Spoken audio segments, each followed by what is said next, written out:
Olá, meu amigo, minha amiga. Estamos de volta com o nosso Portal de José neste final de sexta-feira, que prenuncia que nós teremos um final de semana, mais uma vez, com emoções díspares. Para nós, será certamente um final de semana comum. Mas para quem está devendo à justiça, quem está preocupado com a polícia, o final de semana será um tormento. E mais pessoas desse universo tormentoso estão ficando mais aflitas. E nós que vivemos no mundo real, na realidade concreta, estamos observando uma corrosão generalizada disso que nós chamamos de extrema-direita do universo paralelo bolsonarista. Porque essas criaturas conseguiram muita proeminência política através do discurso do medo, do pânico, da mentira, das famosas fake news. E esse discurso dessas criaturas, a cada dia que passa, fica mais desmoralizado, fica mais desmistificado. Todo o medo que eles lançaram por todos os lados, muitas pessoas hoje já não acreditam mais. Que o Brasil vai virar Cuba, o Brasil vai virar Venezuela, e que vão fechar igrejas, e que vão invadir os apartamentos, e que vão mexer com as suas famílias e com as suas crianças, enfim. Não aconteceu nada disso, como nunca aconteceria mesmo, porque o discurso sempre foi mentiroso. E mais do que isso, para piorar a situação deles, é que no plano internacional a extrema-direita também está em crise. Donald Trump está fazendo coisas que todo mundo desconfia até da sanidade mental da criatura. E o mundo inteiro está reagindo contra essas forças. E o Brasil está funcionando como uma grande força de resistência contra isso tudo que está acontecendo fora e as coisas que acontecem dentro do nosso país também. Vou trazer para vocês as últimas informações, porque daqui a 4 dias, já ia dizer quarta-feira, não, mas é terça-feira. Terça-feira começa o julgamento dessa Orcrim comandada por essa figura tão inclassificável, que fez tantas coisas ruins contra todos nós, né? Bom, antes de entrar nos temas, quero convidar você que chegou agora ao nosso portal e ainda não é inscrito, para que, em primeiro lugar, você se inscreva aqui conosco e conheça também os nossos outros vídeos. Se você gostar, compartilhe, recomende, nunca se esqueça do seu joinha, do seu comentário e, se puder, prestigie também nosso clube de membros e o nosso novo canal de cortes. E olha, quero agradecer a todos vocês que estão votando no IBEST para o Portal de José em 2 categorias. Olha, nós já estamos ali entre os primeiros novamente, tá bom? Então vamos ver se a gente consegue mais essa vitória. Bom, vamos entrar aqui nos temas, né? Em primeiro lugar, é o seguinte: o julgamento do inelegível de Orcrim, que começa daqui a 4 dias, já tem um recorde muito interessante. Tem 501 jornalistas credenciados e 3.000 pessoas pediram senhas ali para ocupar as diversas instalações no entorno do Supremo Tribunal Federal, que colocará ali telões para as pessoas e jornalistas acompanharem também. E as redes de televisão certamente irão transmitir, nós aqui no Portal do José, como sempre fizemos, iremos acompanhar também juntos aqui todos os desdobramentos. Obviamente eu vou trazer aqui informações jurídicas, vou antecipar algumas situações que são previstas na lei, que acontecerão, os protocolos, enfim, para a gente ficar cada vez mais consciente de como esse processo todo se desenvolverá, porque a decisão final não tem como não ser a condenação do criminoso maior da nação e da sua Orcrim. Agora, vocês imaginem o desespero dessa criatura. Ontem, o vice-prefeito de São Paulo foi visitar o inelegível e passou 4 horas com o inelegível. E ele disse que ele estava muito abatido, que ele choramingou, que ele ficou falando da vida dele desde a época que ele foi militar, enfim. Estava destroçado, estava ali totalmente abatido. O Valdemar da Costa Neto também falou a mesma coisa, que ele está ali nessa situação. Enfim, o fato de não poder circular, de não poder ir para as redes sociais, não poder interagir com ninguém, com os filhos espalhados, os filhos criminosos aí em vias de sofrerem consequências, os seus aliados políticos tendo cada vez mais derrotas. Enfim, agora é só aguardar o contato, porque esperou o contato e o contato está vindo, né? Mas criaturas estão se enrolando, e esses que estavam dizendo, a lei Magnitsky contra o ministro Alexandre de Moraes, já comentei aqui com vocês nos nossos encontros anteriores. Essa gente que estava querendo sanção econômica contra o ministro Alexandre de Moraes, eles é que terão sanções econômicas como nunca imaginaram na vida. Um desses, um foragido que roubou muito dinheiro aqui no Brasil e fica posando como uma criatura idônea falando sobre política, ele está em vias de ser condenado aqui no Brasil, porque a última resistência que havia era o fato dele não estar sendo citado, como os meios tradicionais prevêem no Código. Só que no Código de Processo Civil e no Processo Penal. Só que, a partir de uns tempos para cá, as citações via internet, elas passaram a ser admitidas em juízo também. E é inequívoco que essa figura aqui, o senhor Paulo Figueiredo, ele sabe que está sendo processado, ele sabe que está sendo procurado, ele é foragido, ele é bandido, ele sabe manipular com as lacunas da lei, e não está pobrinho lá fora, não. Continua arrecadando dinheiro dos incautos que não sabem do passado estelionatário dele. A manchete diz aqui do Infomoney: Moraes pede pronunciamento à PGR sobre suspensão de denúncia contra Paulo Figueiredo. Isso porque é o seguinte: como ele não constituiu advogado, ou seja, o cara some, ele não informa o endereço dele para não ser citado, fica fora do nosso país e não constitui advogado. E a ideia é, se eu não fizer nada disso, eles não podem me alcançar. Só que a coisa não é bem assim. A Defensoria Pública da União, como é o papel da Defensoria Pública, olha, argumentou que ele não está sendo citado, não conhecemos o endereço dele, e agora o ministro Alexandre de Moraes pediu à Procuradoria-Geral da República para dar um parecer se é razoável esse pedido da Defensoria Pública da União.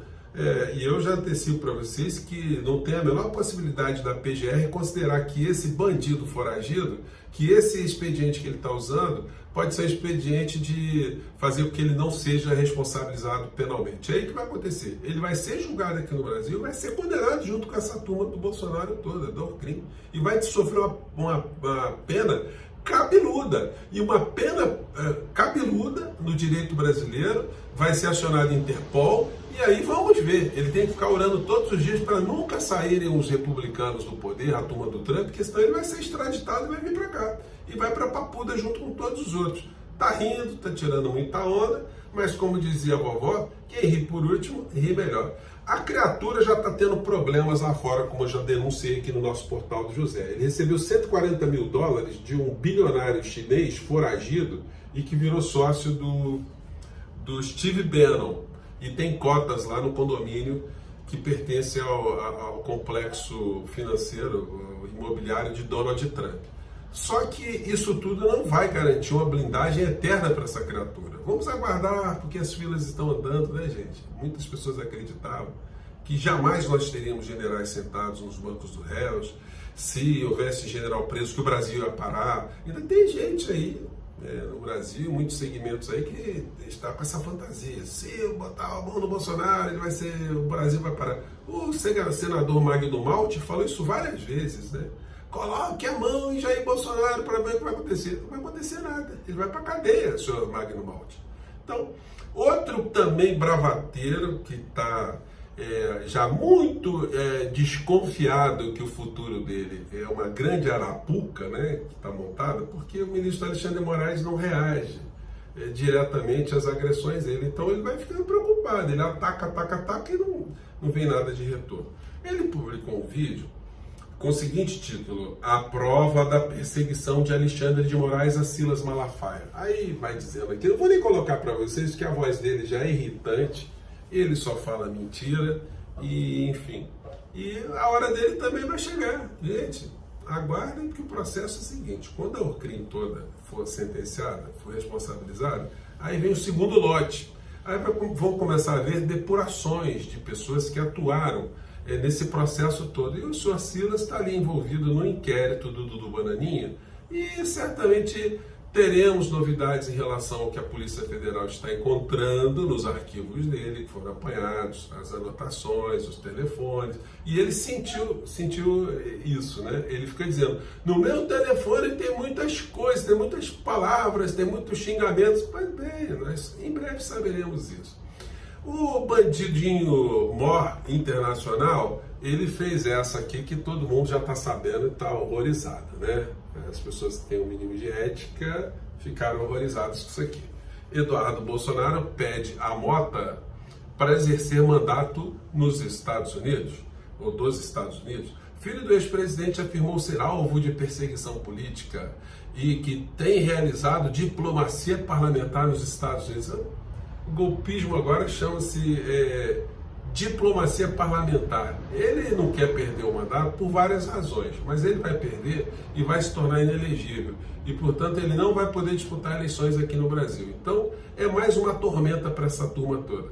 E aí, é o seguinte, eu peguei aqui uma avaliação do Josias de Souza, né, que é um jornalista que sofre muitas críticas em função dos seus posicionamentos, mas ele tem coisas muito interessantes, e aí eu gosto sempre de compartilhar quando eu vejo uma coisa interessante, né? É o caso dessa fala dele aqui, vamos ver se dá para pegar, onde ele comenta esse pedido absurdo do Dudu Bananinha. Vamos acompanhar aqui. Fala, Josias. Dirigido à presidência da Câmara, em que o deputado pede a criação, ele está pedindo a criação de mecanismos que lhe permitam exercer o mandato desde o exterior. Ele alega que a permanência dos Estados Unidos é forçada, porque ele é perseguido no Brasil e sustenta que ainda está exercendo o mandato. Ele agora se dedica ao que chama de diplomacia parlamentar. Então, esse pedido é esdrúxulo, porque foge a qualquer padrão. E transforma o filho do Bolsonaro e a sua missão antipatriótica de cavar lá sanções contra o Brasil num desafio à teoria de Charles Darwin. O Eduardo Bolsonaro se tornou personagem de estudo sobre a regressão humana. E nunca o verbo apatifar se ajustou tão bem a uma pessoa. O problema, Fabiola, é que não são apenas as pessoas que se apatifam. Uma instituição também pode se apatifar, ou pode ser apatifada. Em qualquer botequim, o Eduardo Bolsonaro já teria sido dispensado. O abandono de trabalho é falta grave, leva à demissão por justa causa. Eu acho do Tribunal Superior do Trabalho. Eu acho que o Josias, de repente, ele assiste ao nosso portal, José. Se você assiste, Josias, um abração para você, porque a ideia sobre a perversão da lei de Darwin, a lei da evolução, é o nosso portal aqui que está falando isso há anos, né? Que o clã Bolsonaro, eles conseguem perverter, porque a cada geração eles pioram, os filhos são muito piores do que o próprio pai. Então tá aí, né? A situação esdrúxula que poderia colocar o Congresso Nacional numa condição de apatifamento, né?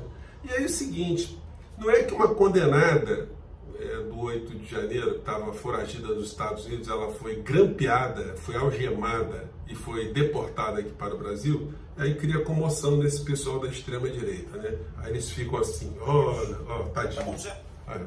Passou pela estrada pan-americana, Pântano, é um negócio, a história é um negócio de louco. Chegou México e Estados Unidos, entrou ilegalmente pela fronteira do México, no Texas. O que aconteceu com a dona Rosana? Presa. Que dia? 21 de janeiro, um dia depois da posse do Trump. Presa. Ficou presa até semana passada.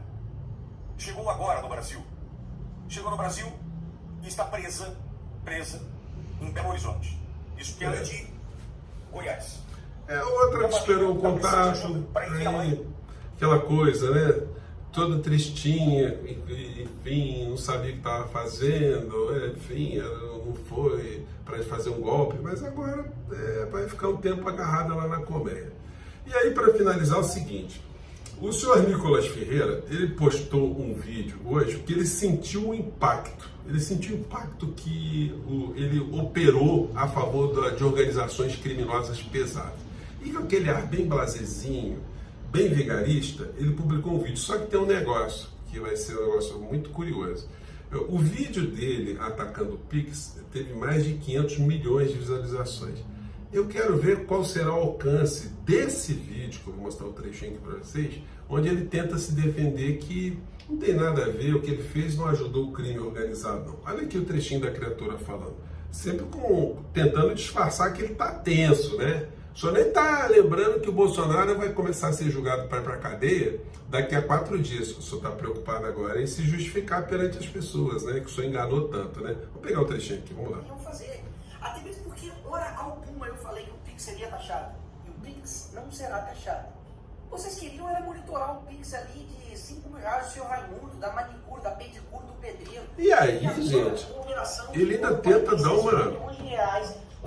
Ele tenta dar uma justificada, mas, senhor Nicolas, Todo mundo percebeu que o senhor está meio abatidão, o senhor teve que bolar esse vídeo de última hora aí para tentar explicar o inexplicável, mas nada como uma investigação para sabermos, né, se o senhor de fato não teve nada a ver com essa história, se o senhor não teve nenhum recebimento na época que esses vídeos foram divulgados, né, que eles foram impulsionados, se 500 milhões de visualizações foram objeto de mera curiosidade do povo brasileiro ou não, se de fato o senhor contribuiu com o crime que agora está deixando o senhor meio atordoado, né? Bom, é a corrosão que está acontecendo nesse universo todo. E nós queremos mais, que eles corroam, se corroam e se corroam, para que cada vez mais a gente tenha um ambiente mais claro e mais saudável aqui no Brasil, né? Gente, eu fico por aqui. Mais uma vez, um grande abraço e até o nosso próximo encontro. Tchau!